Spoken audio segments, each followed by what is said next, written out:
Todos hemos tenido experiencias que olvidamos rápidamente, pero algunas experiencias nos impactan tanto que se quedan con nosotros para toda la vida. Quizás esta experiencia sea cuando venimos a la fe en Cristo, o el día de nuestra boda, o la pérdida de un ser querido. Cualquiera que sea el caso, cuando pasamos por este tipo de experiencias, cambiamos la manera en la que vemos las cosas para siempre. Y lo mismo nos sucede como seguidores de Cristo cuando aplicamos las Escrituras a nuestro mundo moderno.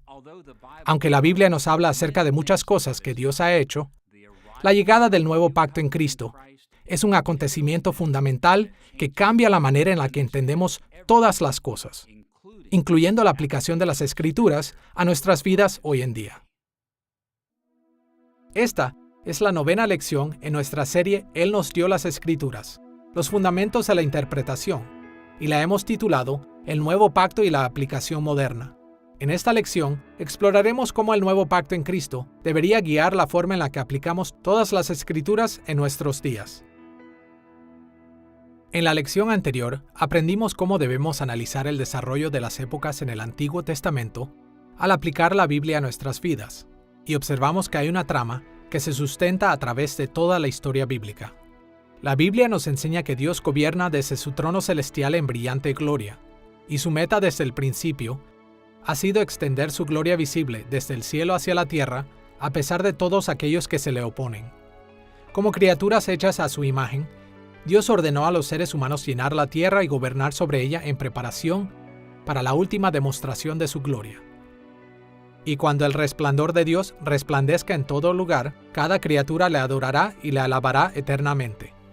También señalamos que la historia de esta trama bíblica subyacente se desarrolla en 6 capítulos principales, o épocas, que se construyeron una sobre la otra acumulativamente. Las épocas del pacto de Adán, Noé, Abraham, Moisés, David y el nuevo pacto en Cristo. El carácter acumulativo de este desarrollo de las épocas nos recuerda que el pueblo de Dios nunca debe regresar a servir a Dios de la forma en que lo hizo en el pasado y nunca debe de olvidar aplicar las lecciones del pasado apropiadamente en sus propios días. En esta lección, exploraremos el nuevo pacto y la aplicación moderna en 2 pasos. Primero, veremos el cumplimiento del nuevo pacto en Cristo. Y segundo, veremos cómo el nuevo pacto debe guiar nuestra aplicación de las Escrituras actualmente. Comencemos con el cumplimiento del nuevo pacto en Cristo. Generalmente imaginamos cómo serán algunas experiencias específicas aún antes de que sucedan, como ganar una competencia o entrar a una nueva fase de la vida. Pero muchas veces descubrimos que las experiencias mismas son muy diferentes de lo que esperábamos. Bueno, lo mismo sucedió con el pueblo de Dios en los tiempos bíblicos. Antes de que Cristo viniera, Dios reveló a su pueblo muchas señales de lo que cumpliría a través de Cristo. Pero cuando el nuevo pacto en Cristo finalmente llegó, no fue exactamente como el pueblo se lo había imaginado. Para ver cómo sucedió esto, observaremos 3 facetas del cumplimiento del nuevo pacto en las Escrituras. Primero, veremos las perspectivas que aparecen en el Antiguo Testamento. Segundo, describiremos las perspectivas que se desarrollaron durante el periodo intertestamentario. Y tercero, describiremos cómo el Nuevo Testamento aborda el cumplimiento del nuevo pacto. Comencemos con la perspectiva del Antiguo Testamento sobre el nuevo pacto. Las esperanzas del Antiguo Testamento por un nuevo pacto surgieron de las palabras de Dios dichas por el profeta Jeremías mientras ministraba cerca del tiempo de la destrucción de Jerusalén en el año 586 a.C. A pesar de los juicios severos que vinieron contra Judá a través del exilio en Babilonia, en Jeremías capítulo 31, versículos 31 al 34, Dios anunció una gran esperanza para el futuro. Escuchemos lo que dice ahí. He aquí que vienen días, dice Jehová, en los cuales haré nuevo pacto con la casa de Israel y con la casa de Judá. Daré mi ley en su mente y la escribiré en su corazón, y yo seré a ellos por Dios, y ellos me serán por pueblo, porque perdonaré la maldad de ellos y no me acordaré más de su pecado. Este pasaje despertó muchas esperanzas maravillosas para el pueblo de Dios. Como leemos en Jeremías capítulo 31, versículo 31, Dios hará un nuevo pacto con ambos reinos, tanto con el reino del norte, Israel, como con el reino del sur, Judá. El nuevo pacto no fallará, porque como explica el versículo 33, Dios cumplirá el ideal de poner su ley en sus mentes y en sus corazones. Y como también lo indica en el versículo 34, estas bendiciones nunca acabarán porque Dios permanentemente perdonará y no se acordará de sus pecados. Cuando consideramos estas esperanzas para la era del nuevo pacto, es difícil imaginar algo más grande. En este punto de nuestra lección, queremos ver cómo el Antiguo Testamento trata con el cumplimiento de estas esperanzas del nuevo pacto. Para comenzar, es evidente que Dios inicialmente ofreció conceder estas bendiciones cuando Él regresara a Israel del exilio. Como hemos leído en Jeremías capítulo 31, versículo 31, simplemente comienza con la vaga expresión, vienen días.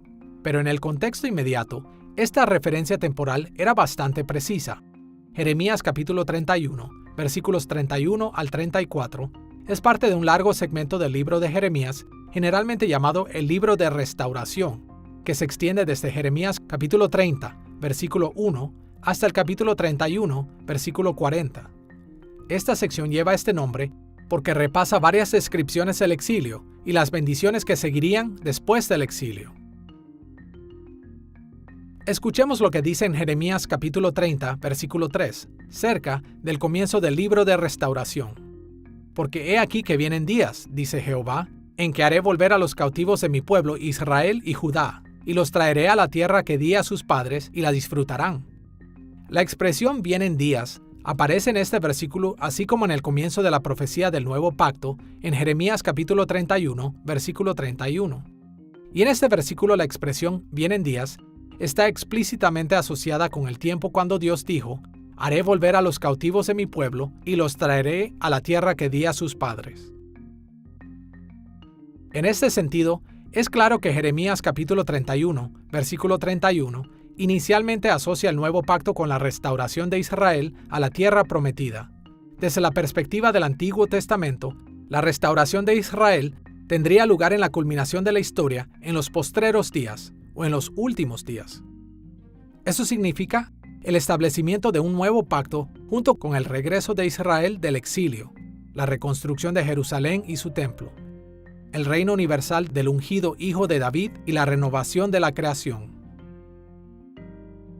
En Jeremías capítulo 29, versículos 10 al 14, Dios también le reveló a Jeremías cuándo debería esperar que esta era del nuevo pacto sucedería. Escuchemos lo que dijo el profeta.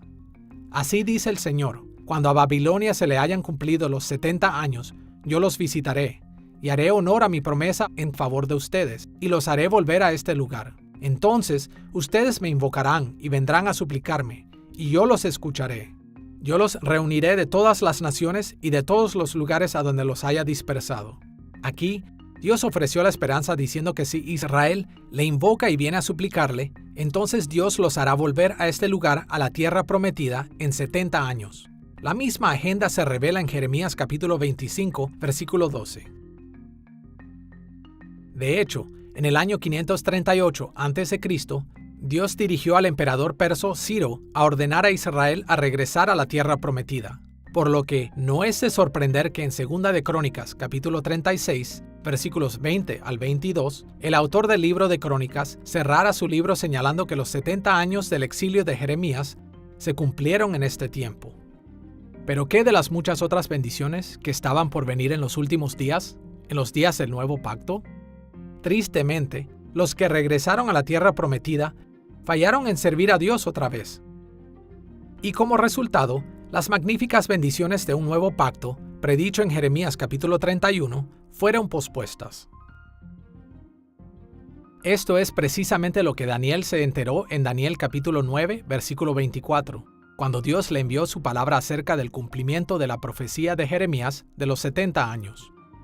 70 semanas han sido decretadas sobre tu pueblo y sobre tu santa ciudad, para poner fin a la transgresión, para terminar con el pecado, para expiar la iniquidad, para traer justicia eterna, para sellar la visión y la profecía, y para ungir el lugar santísimo. Como este pasaje indica, Dios decretó posponer las mayores bendiciones de los últimos días, de los días del nuevo pacto, por 70 semanas, 7 veces más largo que los 70 años originales de Jeremías. En ese tiempo, se cumplirían las esperanzas de un nuevo pacto. Las transgresiones se habrían terminado, los pecados terminarían, la expiación sería consumada, la justicia vendría, la visión y la profecía serían selladas, y el lugar santísimo sería ungido.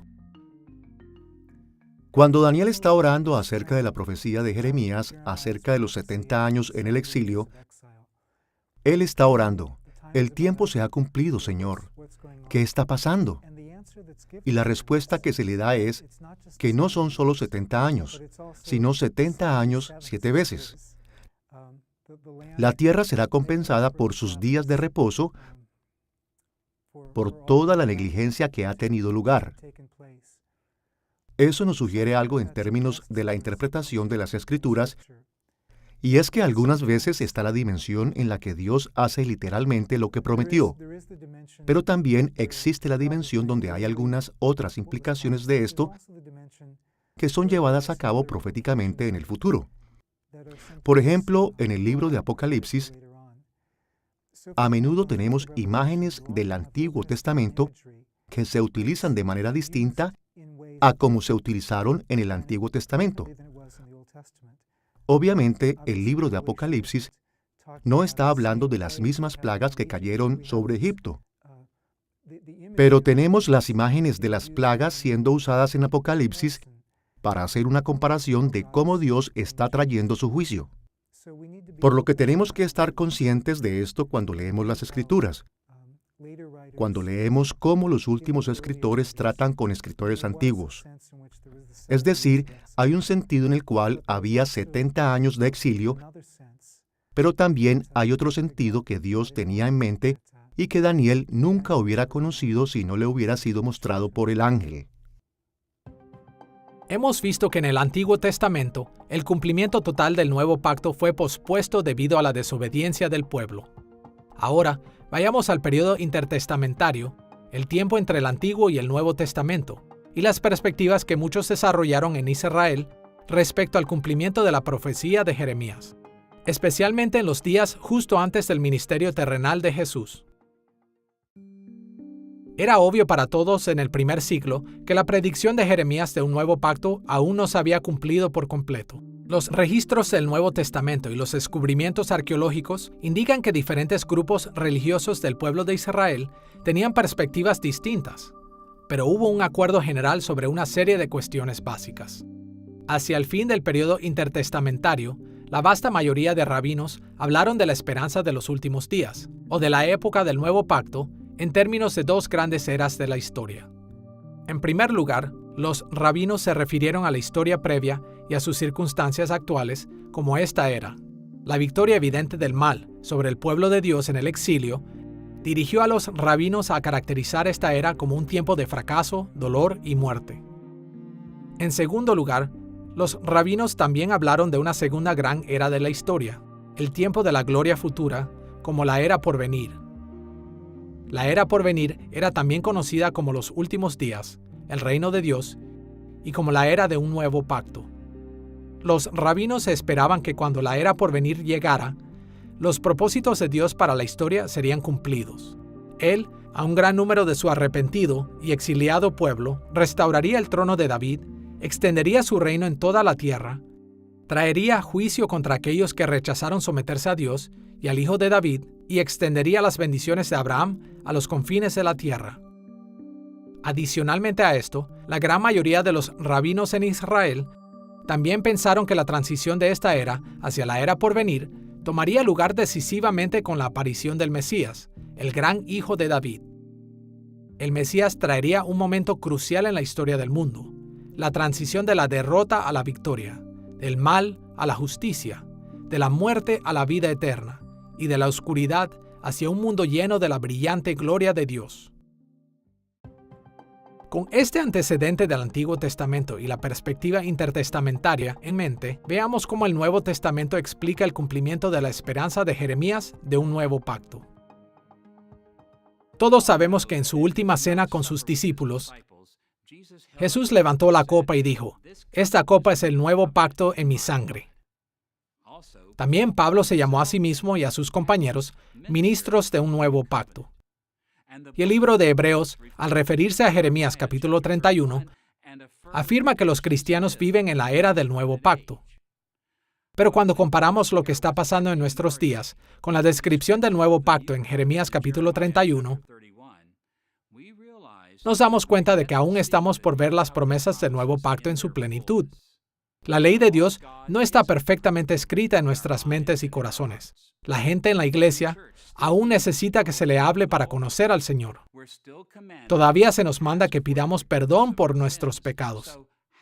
Así que, ¿cómo podemos estar en la nueva era del pacto cuando muchas de las expectativas de Jeremías aún están por cumplirse?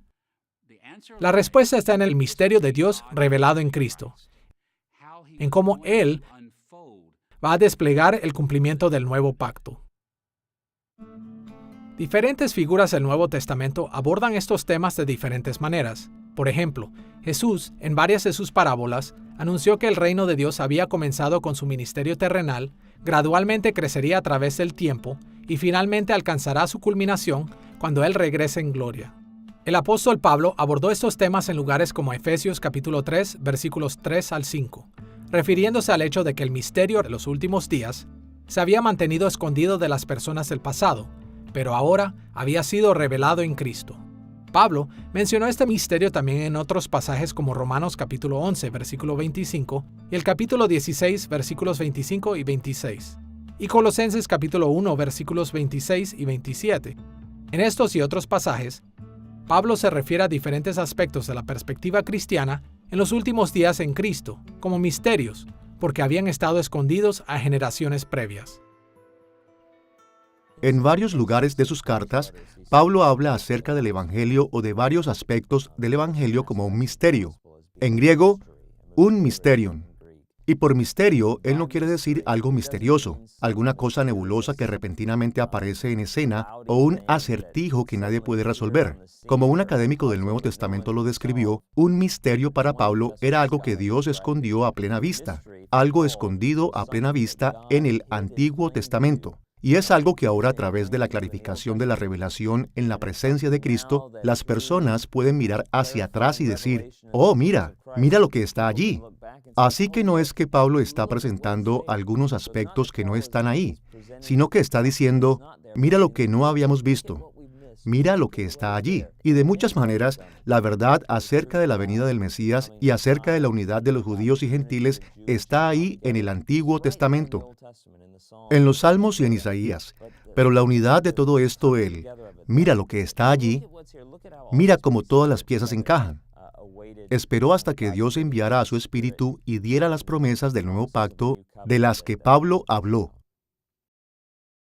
Cuando Pablo está hablando del misterio que se le dio a conocer en Efesios 3, él está hablando del Evangelio. El Evangelio es un misterio. Eso significa que está escondido a menos que Dios tome una acción explícita para descubrirlo. Así que, con respecto al Evangelio, es un misterio público. Es un secreto público, por decir, pero solo nos puede ser revelado a través de la proclamación del Evangelio por el poder del Espíritu Santo. Ahora, cuando Pablo habla de este misterio, como en el caso de Efesios 3, algunas veces está hablando acerca del misterio del cuerpo de Cristo que es llevado a la realidad a través de la proclamación del Evangelio. Y ahí, en Efesios 3, él está diciendo, el misterio es que judíos y gentiles se aman entre sí y se unen en una unidad orgánica, en un reino. Esto es asombroso. Él dice que las inalcanzables riquezas de Cristo son proclamadas a estos gentiles descontrolados. Por supuesto, siendo yo un gentil, me alegro que sea para los gentiles también. Pero ese es un misterio. Él es el que une a judíos y gentiles por la sangre de la cruz y por el poder de su Espíritu. El misterio que Dios reveló a los apóstoles y profetas dio una perspectiva sobre la era del Nuevo Pacto que los académicos del Nuevo Testamento generalmente describen como la escatología inaugurada o el ya pero todavía no. Cualquiera que sea la terminología que escojamos, podemos ver que Jesús y los escritores del Nuevo Testamento enseñaron que en el plan de Dios para los últimos días, el cumplimiento de la era del Nuevo Pacto tendría lugar en 3 etapas principales. Primero, la inauguración de la era del Nuevo Pacto fue iniciada en la primera venida de Jesús y en los ministerios de sus apóstoles y profetas. Es por esto que el Nuevo Testamento habla de los días de Jesús y sus apóstoles como los últimos días. En Hebreos capítulo 1 versículos 1 y 2 leemos estas palabras.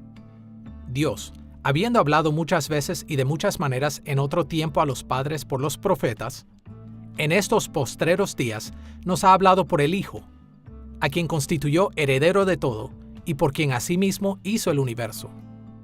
Aquí el autor de Hebreos se refiere al tiempo del ministerio terrenal de Jesús y de sus lectores como estos postreros días. Como este pasaje indica, con la inauguración de Jesús del reino, los últimos días prometidos del Antiguo Testamento habían venido al mundo. El Nuevo Testamento enfatiza que esta fase inaugural de la era del Nuevo Pacto incluyó todo lo que Jesús logró en su encarnación, muerte, resurrección, ascensión al cielo y el derramamiento del Espíritu Santo. Este tiempo especial también incluye los ministerios de los apóstoles y profetas en su trabajo fundamental para la Iglesia. En Efesios capítulo 2, versículos 19 y 20, Pablo lo expresó así: miembros de la familia de Dios, edificados sobre el fundamento de los apóstoles y profetas, siendo la principal piedra del ángulo Jesucristo mismo.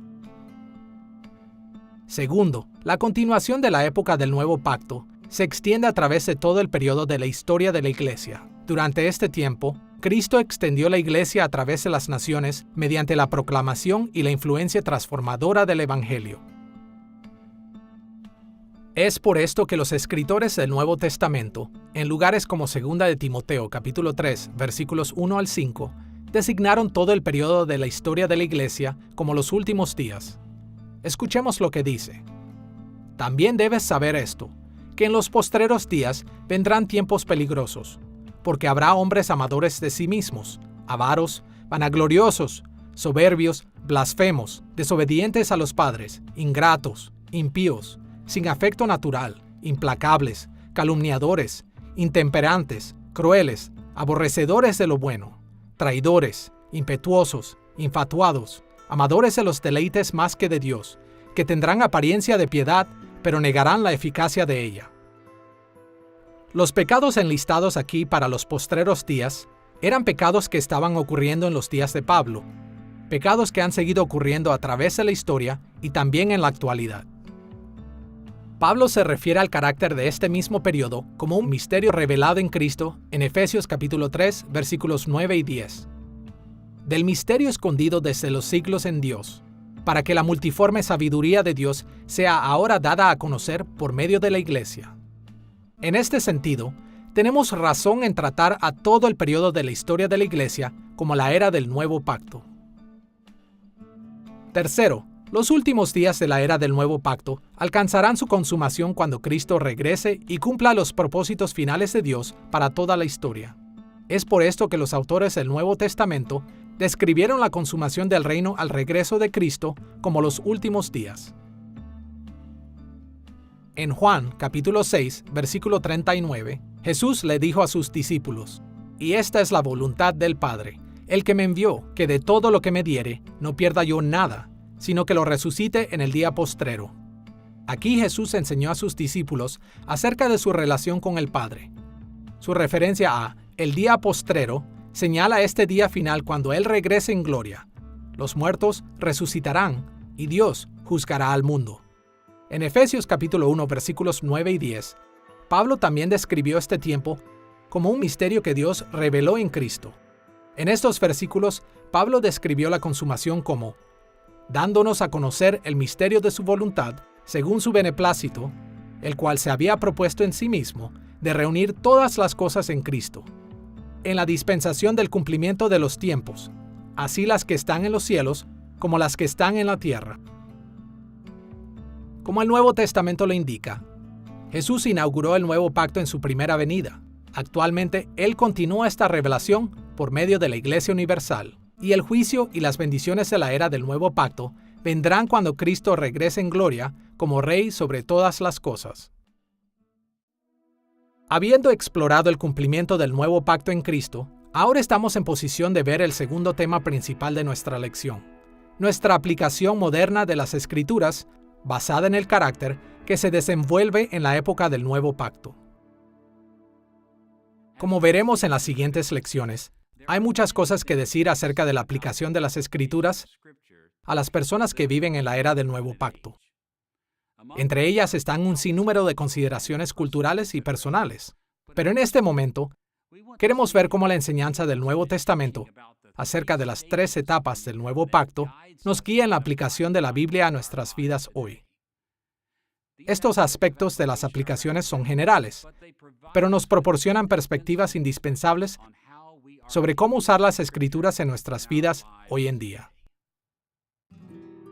Todo el que haya visto una obra de teatro sabe que el lugar en el que uno se sienta afecta la perspectiva de la obra. El mismo personaje y sus acciones pueden verse muy diferentes dependiendo del ángulo, y la mejor manera de tener una presentación completa es viendo la obra más de una vez desde diferentes asientos. Así es como Jesús y los autores del Nuevo Testamento enseñaron a la iglesia cristiana a aplicar las Escrituras en la era del Nuevo Pacto. Examinando las Escrituras desde diferentes puntos de vista, estaremos mejor equipados para aplicar la Biblia a nuestras vidas. Imaginemos a un fiel seguidor de Cristo leyendo las Escrituras sobre un escenario cuyo telón de fondo se divide en 3 grandes paneles. Desde un lado de la audiencia, vemos que el cristiano lee la Biblia en el contexto de la inauguración de Cristo del Nuevo Pacto. Desde el centro de la audiencia, vemos que el cristiano lee la Biblia desde el contexto de la continuación de Cristo del Nuevo Pacto. Y desde el punto opuesto de la audiencia, lo vemos leyendo la Biblia desde el contexto de la consumación del Nuevo Pacto.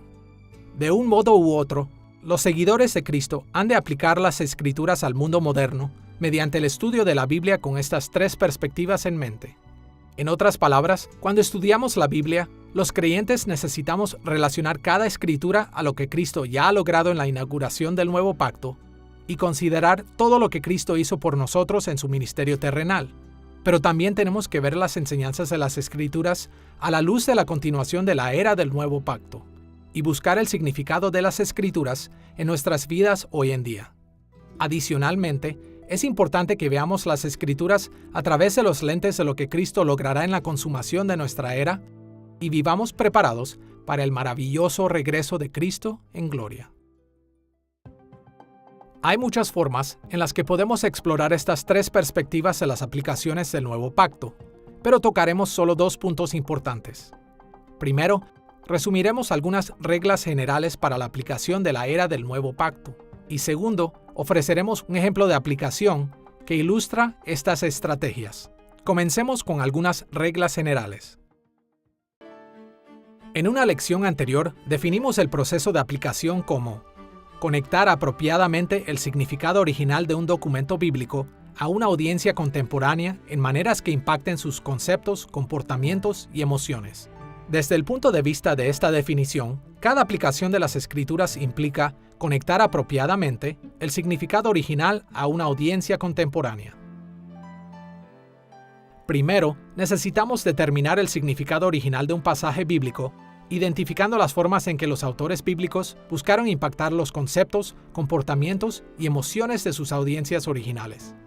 Entonces, podemos aplicar este significado original a las audiencias contemporáneas, determinando cómo un pasaje bíblico debe impactar los conceptos, comportamientos y emociones de las personas de hoy. Como hemos visto en otras lecciones, es importante mantener los desarrollos de las épocas en mente cuando aplicamos las Escrituras, porque originalmente cada pasaje de las Escrituras fue escrito por personas que vivieron en diferentes etapas de la fe bíblica que la nuestra. Así que en este punto de nuestra lección, veamos las formas en las que el desarrollo de las épocas y la audiencia original de las Escrituras se conectan con las audiencias contemporáneas que viven en la era del Nuevo Pacto. Para ver lo que tenemos en mente, veamos un par de enfoques. Primero, haremos algunos comentarios generales acerca de las aplicaciones del Nuevo Pacto en pasajes del Antiguo Testamento, y después haremos lo mismo con pasajes del Nuevo Testamento. Comencemos con el Antiguo Testamento. Como vimos en una lección anterior, el Antiguo Testamento hace referencia a 6 pactos principales en la historia bíblica, pero la estructura de los libros del Antiguo Testamento tuvo lugar en solo 2 de estas eras del pacto, la época del pacto de Moisés y la de David. Cada pasaje del Antiguo Testamento Fue diseñado para abordar las necesidades del pueblo de Dios que vivió en la época del pacto de Moisés o durante la época del pacto de David. Tal como los pasajes del Antiguo Testamento originalmente transmitieron al pueblo de Dios el conjunto de conceptos, comportamientos y emociones que eran apropiados para los desarrollos teológicos de estas dos épocas del pacto. Por esta razón, es necesario construir puentes de significados de los pasajes del Antiguo Testamento a los de la época del Nuevo Pacto. Como seguidores de Cristo, sabemos que la única guía infalible en este proceso es el Nuevo Testamento. Así que es esencial ver las formas en que los autores del Nuevo Testamento aplicaron el Antiguo Testamento a estas tres etapas del Nuevo Pacto. Por ejemplo, el Nuevo Testamento nos da muchos ejemplos de las maneras en las que Cristo cumplió las enseñanzas del Antiguo Testamento en su primera venida.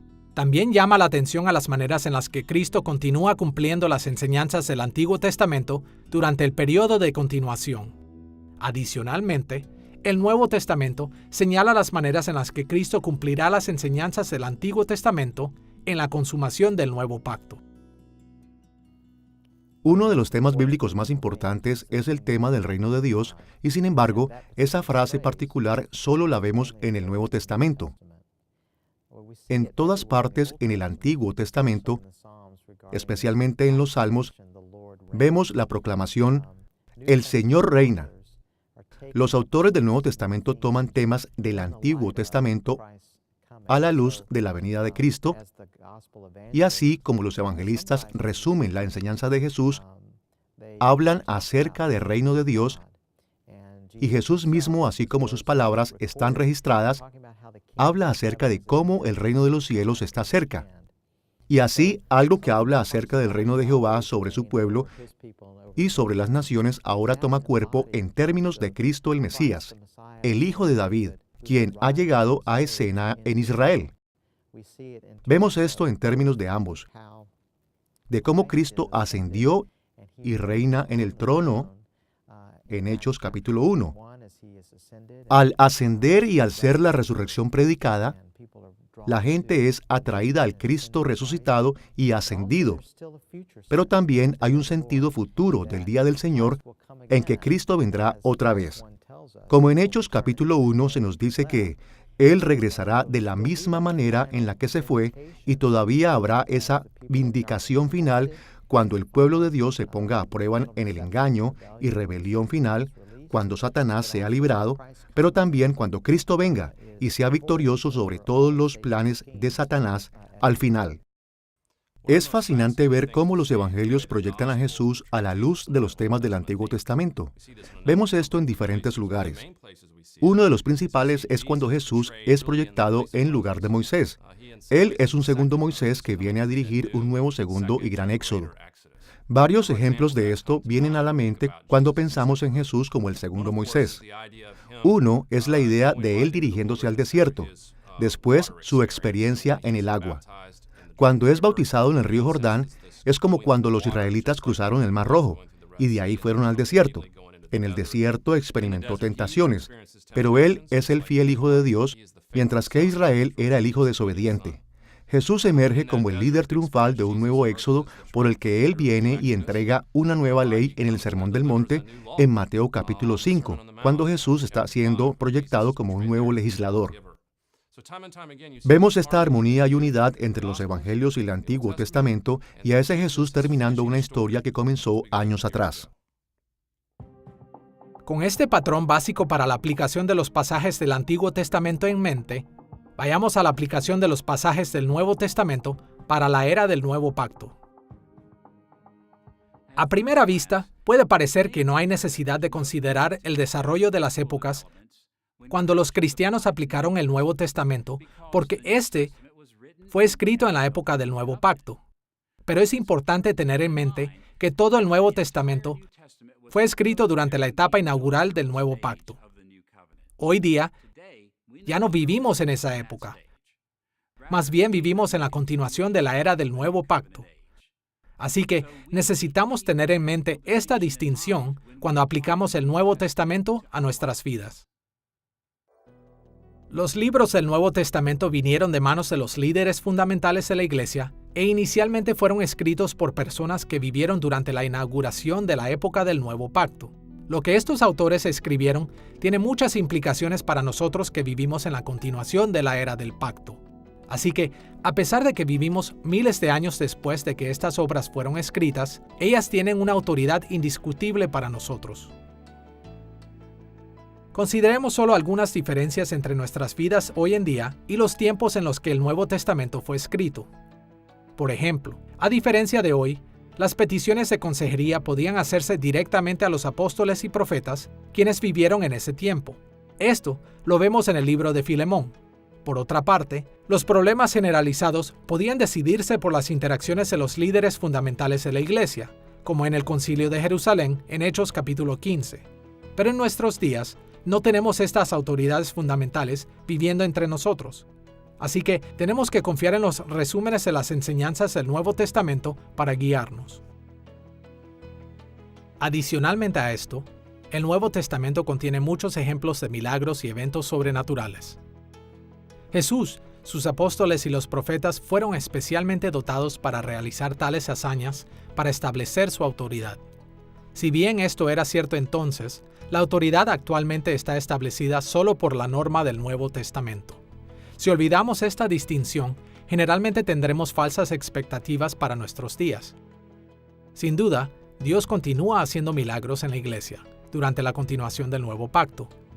Pero no debemos decepcionarnos al descubrir que en esta era, estos eventos no ocurren con tanta frecuencia como cuando Cristo y los apóstoles vivieron en la tierra. Por otra parte, los autores del Nuevo Testamento se dedicaron principalmente a cuestiones prácticas y doctrinales que eran particularmente importantes para la inauguración del Nuevo Pacto. Por ejemplo, casi ningún tema recibió más atención en el Nuevo Testamento que la expansión del reino de Dios a partir de sus raíces judías hacia el mundo gentil. Polémica tras polémica abordada en el Nuevo Testamento trató acerca de cómo los seguidores de Cristo observaban o no las prácticas del Antiguo Testamento y las tradiciones judías adicionales. Si bien es cierto que estas enseñanzas tienen implicaciones para la Iglesia de hoy, la Iglesia cristiana ha avanzado mucho más allá de estas controversias fundamentales. A medida que el Evangelio continúa difundiéndose por todo el mundo, enfrentamos diferentes tipos de problemas. A veces quisiera regresar a la era apostólica y atestiguar el ministerio de la predicación de los apóstoles, los milagros que hicieron y todo lo que introdujeron a la vida de la Iglesia. Muchas experiencias de la Iglesia primitiva son similares a las experiencias que tenemos en el mundo hoy en día. Me refiero a que en muchos lugares en el mundo la Iglesia es una comunidad perseguida y estamos sosteniendo el mismo Evangelio que los primeros creyentes sostuvieron. Pero hay también un sentido en el cual ese ministerio de los apóstoles era único. Era un único periodo de la historia de la Iglesia y nosotros construimos sobre su fundamento leyendo las Escrituras que esos apóstoles produjeron. Pero el oficio de los apóstoles no es un oficio que continúa en la vida de la Iglesia. Ese es un ministerio único fundamental que ellos recibieron y ahora nosotros construimos sobre su fundamento en la Iglesia de hoy. Por esta razón, cuando aplicamos el Nuevo Testamento al mundo moderno, es crucial entender que el significado original está basado firmemente en la etapa de la inauguración del Nuevo Pacto. Con este significado original en mano, podemos aplicarlo a nuestro propio tiempo, tomando en cuenta los nuevos desarrollos dentro de la era del Nuevo Pacto. Habiendo visto las reglas generales para la aplicación del Nuevo Pacto, tanto en el Antiguo como en el Nuevo Testamento, veamos un ejemplo en las Escrituras que ilustra estos principios. Usaremos el énfasis bíblico sobre la guerra como nuestro ejemplo. Todo el mundo que conoce la Biblia sabe que ésta pone mucha atención al tema de la guerra en contra de los espíritus malignos y en contra de las naciones que los siguen. Casi todos los libros en el Antiguo Testamento abordan este tema de una manera u otra, y el Nuevo Testamento repetidamente indica que la guerra contra el mal que se encuentra en el Antiguo Testamento continúa en la época del Nuevo Pacto. En el Antiguo Testamento generalmente vemos a Dios proyectando como un guerrero, como un rey guerrero, como un tipo de héroe militar. Me refiero a que en nuestro contexto puede parecer que no tenga mucho sentido. No lo comprendemos completamente, pero en la realidad de la vida del antiguo Israel, La guerra era muy común. Faraón no dejaría ir al pueblo de Dios. Así que, ¿qué fue lo que Dios hizo? Primero que todo, Él mandó las plagas. Pero básicamente Dios terminó peleando por ellos al ahogar al ejército egipcio en el Mar Rojo. Y otro ejemplo es cuando Moisés y María cantaron un canto de alabanza a Dios. El carro y el jinete, el caballo y el jinete fueron echados a la mar. Así que le estaban cantando a Dios como a un guerrero. Y ciertamente vemos que cuando la nación de Israel entró en la tierra de los canaanitas, Dios peleó a su favor. La importancia de este tema plantea una pregunta crucial. ¿Cómo vamos a aplicarlo a nuestras vidas hoy en día? Ya sea que leamos el Antiguo Testamento o el Nuevo Testamento, si queremos ganar una perspectiva más completa de cómo este tema se aplica a nuestras vidas, tenemos que verlo en base a las 3 etapas de la época del Nuevo Pacto en Cristo. En primer lugar, debemos poner la atención a la inauguración de nuestra era. El Nuevo Testamento deja claro que algunos aspectos del tema de la guerra contra el mal en el mundo se cumplieron de forma única en el ministerio terrenal de Jesús. Jesús mismo se refirió a lo que estaba sucediendo en su ministerio con sus discípulos como victoria sobre el mal. Por ejemplo, en Lucas capítulo 10, versículos 18 y 19, leemos la respuesta de Jesús cuando sus discípulos regresaban de echar fuera demonios. Yo veía a Satanás caer del cielo como un rayo. He aquí os doy potestad de hollar serpientes y escorpiones, y sobre toda fuerza del enemigo, y nada os dañará. También de acuerdo a Colosenses capítulo 2, versículo 15, Jesús venció a las fuerzas espirituales del mal con su muerte en la cruz. Jesús, despojando a los principados y a las potestades, los exhibió públicamente, triunfando sobre ellos en la cruz. De manera similar, en Efesios capítulo 4, versículo 8, Pablo se refirió a la resurrección y ascensión de Cristo como su victoria en la guerra. Subiendo a lo alto, llevó cautiva la cautividad y dio dones a los hombres. A la luz de estos pasajes y otros similares, cada vez que nos encontramos con el tema de la guerra contra los enemigos de Dios en el Antiguo y Nuevo Testamento, debemos siempre tener en cuenta cómo Cristo cumplió su rol en esta guerra de inauguración de la era del Nuevo Pacto. Separados de lo que Cristo ya ha logrado, no hay esperanza de una victoria final sobre los poderes del pecado y la muerte. En su primera venida, Cristo manifestó la guerra, o cumplió la guerra, o podría representarse como la guerra contra Satanás. Y comenzó en Génesis capítulo 3, versículo 15, donde Dios prometió a Adán y a Eva el mero principio y en la caída que habrá un libertador. Y vemos que eso pasó en la cruz. La cabeza de Satanás es aplastada. El talón de Jesús es mordido, herido, o como lo queramos llamar. Y después Él se levanta de la muerte y completa la victoria sobre Satanás. Muchos cristianos piensan que Cristo no destruirá al maligno hasta que regrese otra vez al final de los tiempos. Pero el hecho es que Jesucristo eliminó al maligno en su primera venida.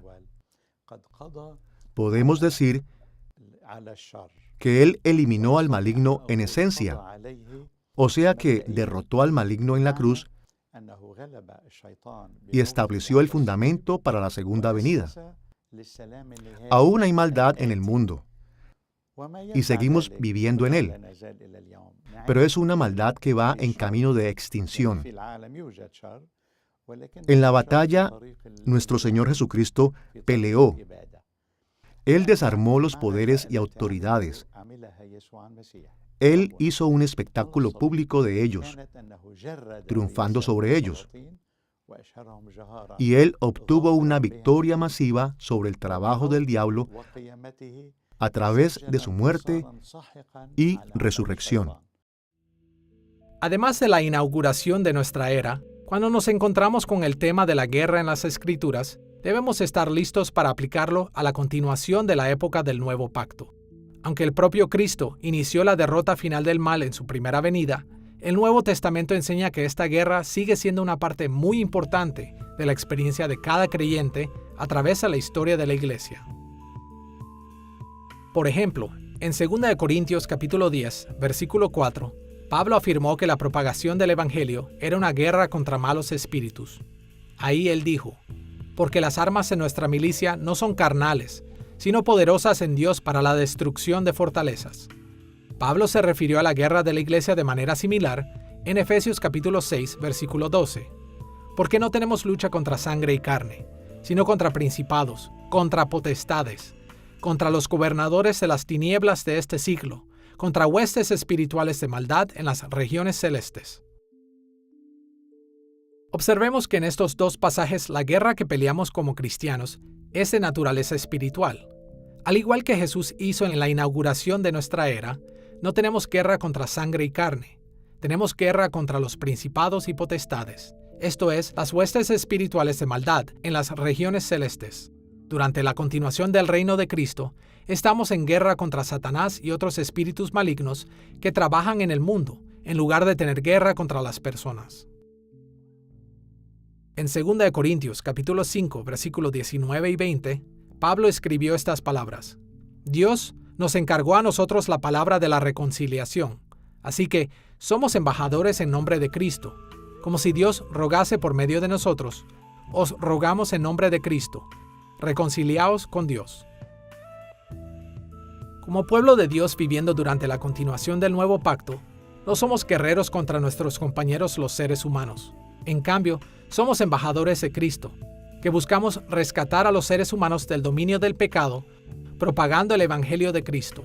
Nosotros avanzamos la derrota del reino de Satanás, instando a las personas a que se reconcilien con Dios. Así que no es de sorprender que en 2 Corintios capítulo 2, versículo 14, Pablo también describe el ministerio del Evangelio como el desfile de la victoria de Cristo. Mas a Dios gracias, el cual nos lleva siempre en triunfo en Cristo Jesús. Ya sea que estamos trazando ejemplos de la guerra del Antiguo Testamento o del Nuevo Testamento, los seguidores de Cristo debemos siempre estar listos para aplicar estos temas en nuestro ministerio diario durante la continuación del nuevo pacto. Cristo cumple la guerra contra el mal a través de la iglesia hoy en día en una variedad de formas, pero la principal categoría a considerar es que el reino de Cristo es de un orden diferente de cómo normalmente pensamos de los reinos. Esto fue cierto en los días de Jesús cuando lo malentendieron pensando que establecería un orden político. Así es también en nuestros días, cuando fuera de nuestros intereses nacionales o étnicos o socioeconómicos, queremos ver la guerra de Cristo no como una guerra de la cruz, sino como una guerra de corona o espada. Pablo nos da una guía para este tipo de guerra espiritual. En Efesios capítulo 6, debemos orar, debemos compartir las buenas nuevas, debemos tener fe, debemos de practicar la justicia y los medios principales de la palabra de Dios. De hecho, Martín Lutero, en su himno Castillo Fuerte, habló de esa palabra por encima de todos los poderes terrenales. Así que es la palabra de Dios que prevalecerá a través del siervo Hijo de Dios, Jesucristo, como el cumplimiento de la guerra espiritual de Cristo. Por lo tanto, lo que eso significa para nosotros es que tenemos que seguir el patrón de Cristo, una vida en forma de cruz. Imitamos a Cristo como Filipenses capítulo 2 dice, teniendo nosotros mismos la misma actitud. Así que el Evangelio se distingue y el cristianismo se distingue de otras religiones que ven a la religión como algo principalmente coercitivo. Este es uno de los contrastes principales entre, por ejemplo, el cristianismo y el Islam. El Islam no puede concebir una creencia no coercitiva en Dios, y el cristianismo es fundamentalmente una religión de la cruz, del autodespojo, de dar nuestras vidas por el bien de otros, porque Cristo dio su vida por nosotros. Así que es una llamada al sacrificio y a modelar un ejemplo de Cristo para que otros vengan voluntariamente a hacerlo su Señor. No solo el Nuevo Testamento asocia el tema de la guerra con la inauguración y continuación de nuestra era, sino también la consumación de la era del Nuevo Pacto. Así como Cristo mismo peleó una guerra en su primera venida, Él terminará esa guerra contra el mal cuando regrese en gloria. En la segunda venida, la distinción que Él hizo entre las fuerzas espirituales como objeto de su ira y los seres humanos como objeto de su misericordia desaparecerá. En Apocalipsis capítulo 19, versículos 11 al 15, Juan describió la batalla que vendrá de esta manera. Entonces vi el cielo abierto, y he aquí un caballo blanco, y el que lo montaba se llamaba Fiel y Verdadero, y con justicia juzga y pelea. Y los ejércitos celestiales, vestidos de lino finísimo, blanco y limpio, le seguían en caballos blancos. De su boca sale una espada aguda, para herir con ella a las naciones, y él las regirá con vara de hierro. En muchos sentidos, esta escena de Cristo librando la batalla final contra el mal es nuestra esperanza de victoria y vida eterna en los cielos y tierra nueva. Cuando la derrota final del pecado y la muerte se lleven a cabo, Cristo reinará e invitará a todos sus seguidores a reinar con Él en victoria. El tema de la guerra en la Biblia, especialmente en el Antiguo Testamento, y el juicio de Dios y su ira, y su desarrollo, lo que se va a ver en los últimos tiempos, es un gran tema. Pero en el Nuevo Testamento tenemos dos diferentes maneras en las que este tema se desarrolla. El primero es con Jesús. Él viene como un guerrero divino para emprender la guerra contra el pecado, pero esta vez no sobre el pecador, sino sobre el pecado mismo. Él es en cierto sentido la víctima aquí. Él se convierte en el que recibe toda la ira de Dios en lugar de ser quien trae la ira de Dios. Y al final, los pecadores escapan de la ira de Dios al ser unidos con Cristo como quienes han experimentado ese juicio en Cristo. Cuando Cristo venga, vendrá con su pueblo. Y Él vendrá y emprenderá guerra sobre aquellos que no se han arrepentido o no se han unido a Él en fe. Tenemos estas imágenes de la guerra en el diluvio con Israel y la tierra prometida, aún con Asiria y Babilonia, haciendo guerra sobre Israel, como imágenes de este juicio escatológico, pero todas son imágenes de lo que Cristo ha sufrido por nosotros. Hay dos imágenes, la gracia de Dios por la que Él ha sufrido esa guerra e ira, experimentando esa maldición por nosotros, pero también está la justicia de Dios. Él volverá pronto y todos aquellos que no se unieron a Él experimentarán el mismo juicio.